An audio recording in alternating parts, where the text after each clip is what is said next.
Par l'immolation de l'agneau, la puissance de Satan, du péché et de la mort a été brisée. La chose est symbolisée dans Exode 12 par l'institution de la Pâque. C'est pour Israël une vraie résurrection, une délivrance complète de la tyrannie de Pharaon. Or, peu après, il semble que tout soit de nouveau remis en question. Surpris entre des montagnes qui rendent impossible un changement de front, devant eux la mer, derrière eux une armée qui les talonne.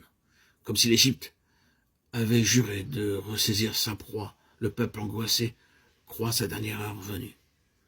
Mais au milieu de cette détresse, Dieu rappelle Moïse à la réalité spirituelle. Qu'as-tu à la main? Une verge. Dans tout ce livre de l'Exode, la souveraineté divine est liée à la verge de Moïse. Or, c'est justement une question de souveraineté que l'ennemi furieux d'avoir perdu la partie croit pouvoir soulever à nouveau. Cette poursuite n'est pas autre chose qu'un suprême défi jeté par Pharaon à l'autorité de Dieu.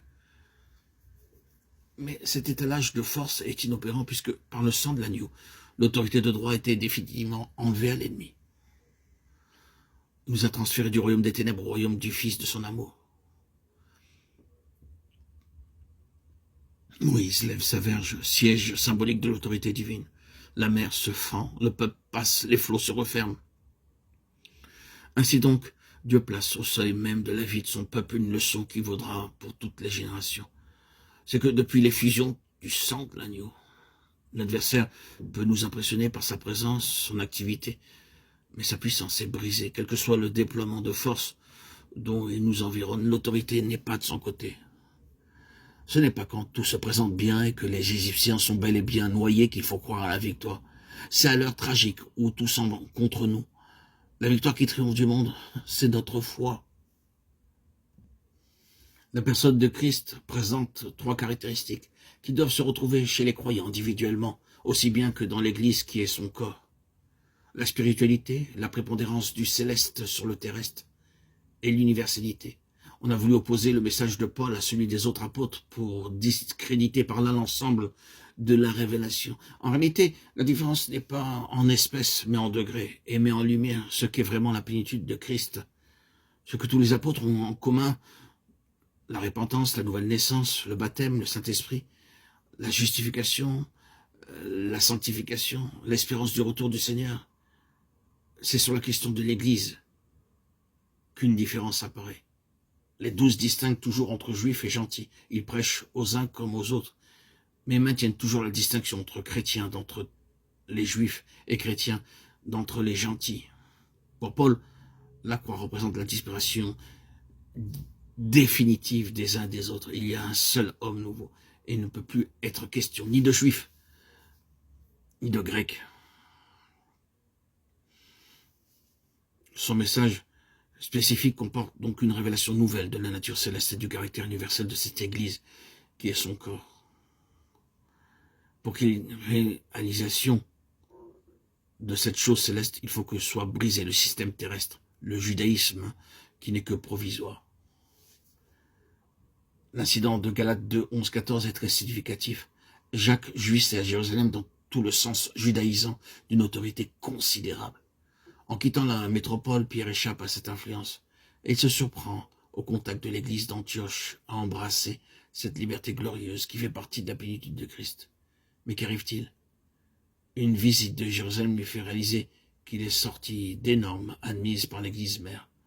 Surpris entre l'université de Paul et le judaïsme de Jacques, le pauvre Pierre chavire dans l'hésitation et se détourne par crainte des hommes de la pleine révélation dans laquelle il était entré. Si l'on veut aller tout outre avec Dieu, il faut s'affranchir des hommes, même si ce sont des piliers dans l'Église, Galates 2, 5, 6, et se dire résolument, je refuse de perdre quoi que ce soit de la plénitude de Christ, sous prétexte des soi-disant égards que je dois à mes frères. La position de Paul est une position d'indépendance absolue vis-à-vis de l'ordre établi et de toutes les formes d'influence et d'autorité qui compromettent ou restreignent la plénitude de Christ. Il se sépare volontairement de tout ce qui jouit de la considération des hommes. Du reste, après avoir fait allusion dans Galates 2, 6, il précise bien « Dieu ne fait point exception de personne ». Ce qui veut clairement dire, parce que cela jouisse d'une certaine considération de la part des hommes, il ne s'ensuit pas qu'il possède au même titre la considération de Dieu.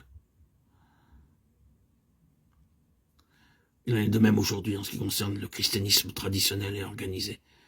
C'est l'ordre établi, et on peut en dire beaucoup de bien, mais quand on aura rappelé que c'est Dieu qui l'a suscité, et quand on aura dit tout le bien qu'il y a à en dire, la question restera posée.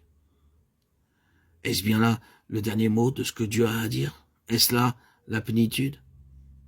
Les systèmes terrestres ne sont pas sans exercer une certaine tyrannie. Ils peuvent être un obstacle à la plénitude de Dieu. Paul rencontrait cela chez les autres apôtres. Quand il voulait mettre en lumière la vraie nature de l'Église, qui est son corps, il se heurtait à l'incompréhension des cercles apostoliques. Sans diminuer la valeur des autres apôtres, nous reconnaissons qu'ils ont posé les fondations. Apocalypse 21:14. Mais Paul est le sage architecte dont le ministère concerne davantage la superstructure de la maison de Dieu, car c'est par lui que nous savons de l'Église qu'elle est un organisme universel, céleste et spirituel. Notre but doit être la plénitude de Christ, si c'est elle que nous voulons et si nous la voulons de tout notre cœur. Dieu nous montrera bien où elle se trouve.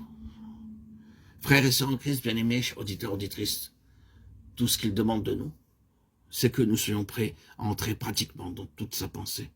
Paul paya un grand prix pour en arriver là. Les apôtres ne pouvaient pas le suivre sur ce chemin, et il fut presque seul jusqu'au bout. Mais, chers amis, auditeurs, auditrices, mes frères et sœurs, c'est une grande chose d'être seul quand on est dans la plénitude de Dieu. Amen. Alléluia.